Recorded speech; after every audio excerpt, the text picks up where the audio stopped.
ওই হিমন্ত মামাকে জেলো দিব বলি সোশ্যাল মিডিয়াতে কোলে রাহুল গান্ধী।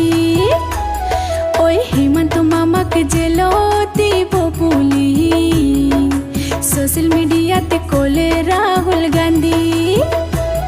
ওই উচ্ছেদ হোৱা মানুহক নতুন গর্ব নাই দিব, উচ্ছেদ হোৱা মানুহক নতুন গর্ব নাই দিব।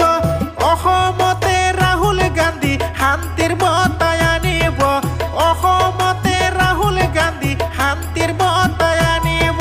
ওই হিমন্ত মামাকে জেলো দিব বলি সোশ্যাল মিডিয়াতে কোলে রাহুল গান্ধী।